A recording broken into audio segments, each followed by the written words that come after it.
Today I have a special guest. Hi. This is him. Hi.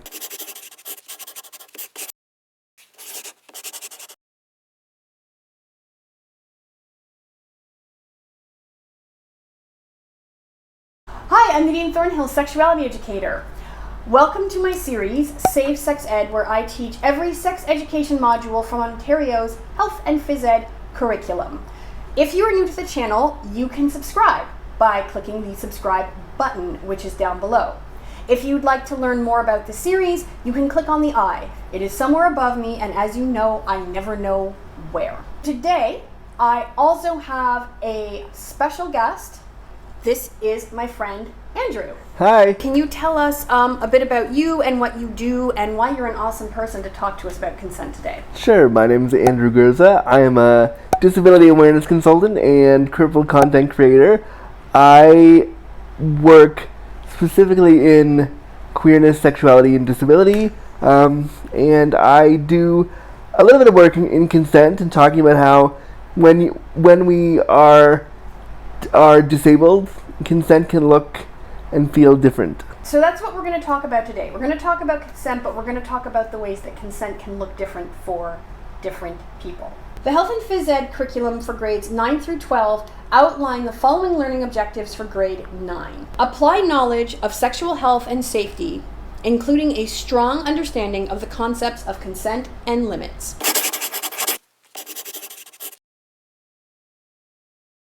For today's activity, you're just going to need a few things. You're going to need some sheets of newsprint and some markers. And because conversations about consent can get, fairly intense and there's a lot to go over, you may wind up doing this exercise over 2 or maybe even 3 classes. Start by explaining to the class that each person has their own body and that during partnered sex, we each have a right to our own comfort and safety within our own bodies, and we also have a responsibility to ensure and support our partner's comfort and safety. People have different definitions of what it means to feel safe and what it means to feel comfortable, so you can actually put it to the class and ask them, what does safety mean to you? So how would you define safety? In terms of sex, safety means making sure my partner understands what my needs are, having them get me in and out of my chair, getting dressed safely, feeling like I can voice my wants and desires appropriately, especially if I'm with a non-disabled partner, to know that they'll take me seriously. That's what manifests safety in terms of sexuality for me. So for me, I would say it would look differently, but it's that same sense of wanting to feel like my body will be okay, and that also that I will be okay emotionally. How would you define comfort? Comfort is kind of an extension of safety, but it's more allowing myself to enjoy. So it's feeling safe, but then it's also being like, oh, I can actually relax a little bit. And generally comfort means, oh, I don't have to be worried that this person's going to say something weird about my disability. I can laugh with them, I can play with them. And the same thing when it comes to sexuality, I don't have to be worried that this person's going to leave me in the middle of sex. I don't have to be worried this person's going to say something that's sexually ableist about my body or the way my body works or the way my body doesn't work. I can actually for a minute enjoy this experience with that person. Once you and your class have landed on sort of an agreed upon definition of safety and of comfort, you are going to post 2 pieces of newsprint on different walls in the class. At the top of one, you can write safety, and at the top of the other one, you can write comfort. Now you're going to divide the class into 2 groups, A and B. Group A is going to go over to the paper marked safety. Group B will go over to the piece of paper marked comfort. Give each group a marker and ask them to appoint someone as their recorder, the person who's going to write. Give your group about 5 to 7 minutes to think about all the things they might need during a sexual situation to feel either safe or comfortable. Tell the group that they don't all have to agree about all of the things, but they should write down all of the answers that people have. Discussions beforehand, a history between us, my phone close to me, telling someone in my life, what I'm doing and who I'm with beforehand. Check-ins, positioning. It goes a lot deeper than just, safer sex is so much more than just have a condom. Some things that make me feel comfortable are being warm enough. Being in a space where I know that I will not be interrupted. Being on a soft surface. Being able to talk to my partner. Having a partner who is willing to laugh. Feeling like I have space to be awkward. And food. I need food to be comfortable. I am not comfortable when I'm hungry. High five to that. After the groups have had a few minutes to brainstorm, then you can have them switch papers. So the group that was doing safety will now move to comfort, and the group that was doing comfort will now move to safety. So what are some things you need to feel comfortable? Especially if you're marginalized or somebody who is in a quote-unquote different body, saying yes and allowing somebody to enter that experience with you is a big part of consent that we don't ever talk about. Yes. Okay. After both groups have had a chance to answer both questions, you can review their answers. You're going to have different answers depending on who's in your group and who's in your class, and that is totally okay. And once again, you can remind your group that not everything on each list needs to apply to every person.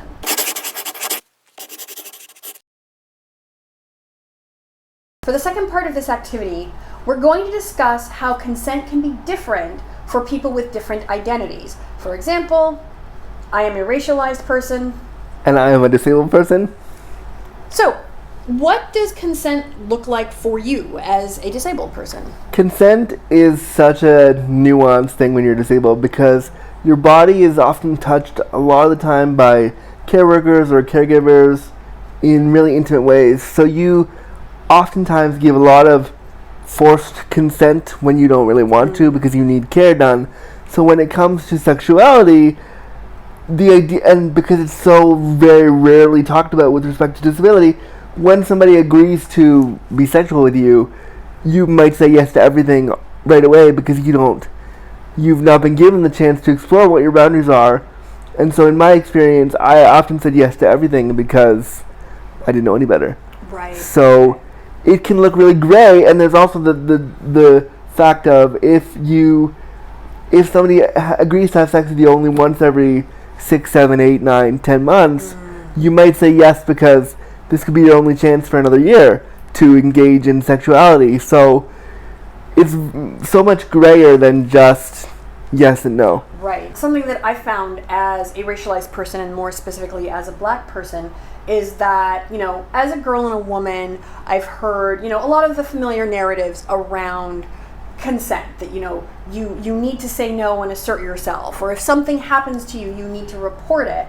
And where I've sometimes found that difficult is that as a black person, you are often taught to defer to sort of the authority of whiteness in this culture.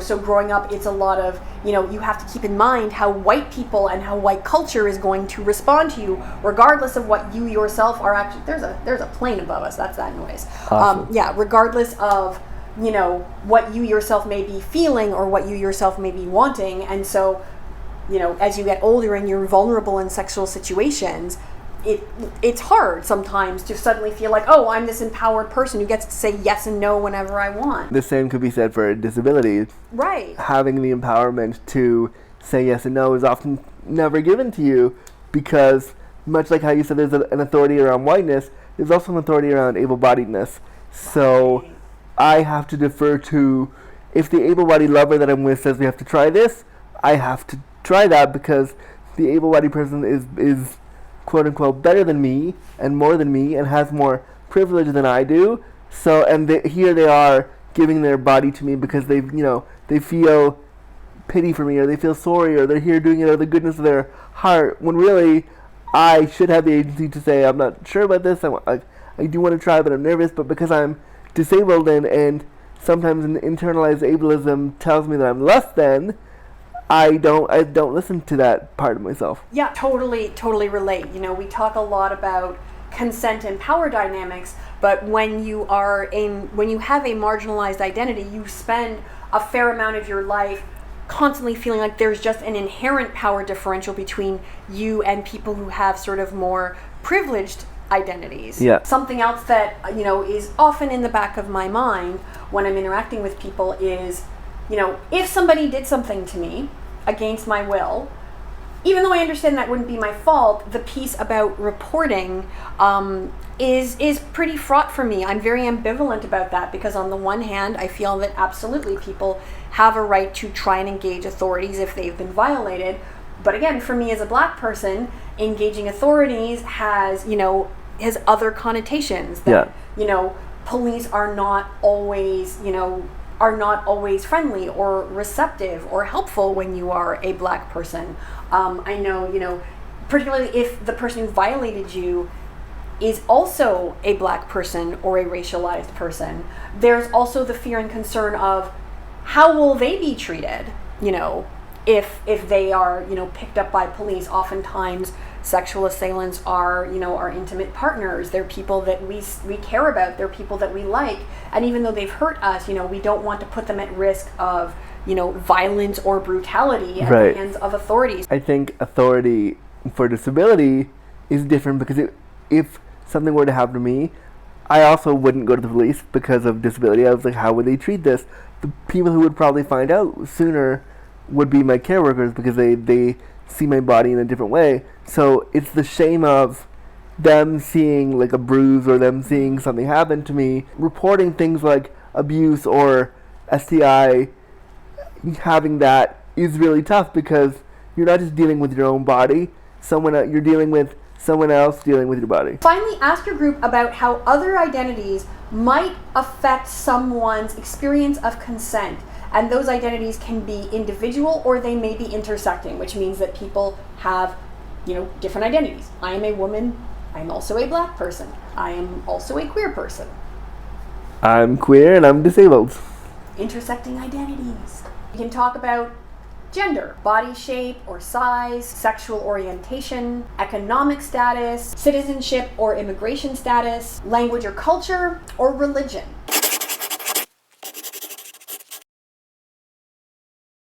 If you are having this discussion at home, you don't have to write down everything on pieces of paper, but you can certainly ask your teen what they need to feel safe and comfortable and how their specific identities might affect their experiences around consent.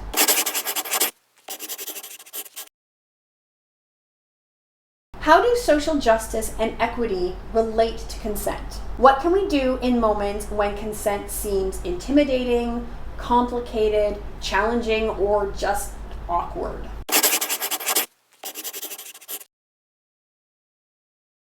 If you're looking for resources, here are a few that we really, really like. The website teachconsent.org has a lot of really great tools for parents and educators who want to facilitate conversations around consent. Some other resources are to look up just YouTube videos on sex and disability. Google that and you'll find a bunch of great educators who are doing this work. I can name a few. People like Kelly Trace, people like Carrie Wade, maybe myself.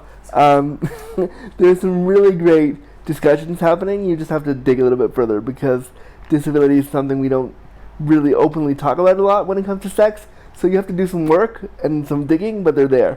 So I will put a link to a few videos and other educators in the not the consent box. I'm so into consent. So I will put links to a few of those educators and their work in the description box below. Thank you so much for being here and talking to us about consent and giving us some perspective on what consent looks like as a person with a disability. Thank you so much for having me. If people want to, look into more of your work, where can we find you? They can go to www.andrewgurza.com. They can listen to my weekly sex and disability podcast, Disability After Dark, on iTunes, Stitcher, Google Play, and now Spotify. Yay! They can follow me on Twitter at Andrew Gurza, and yeah. In the comments below, let me know something that you need to feel either safe or comfortable in a sexual situation, or if you are not a person who enjoys sexual situations, let me know about something that you just need to feel safe or comfortable in general. That's all for now. I hope you have a great day, and I will see you soon. Bye. You can help me continue creating free sex ed content by supporting me on Patreon. For as little as $3 a month, you'll get access to all sorts of goodies, so head on over to patreon.com/Nadine Thornhill or click the link down in the description below.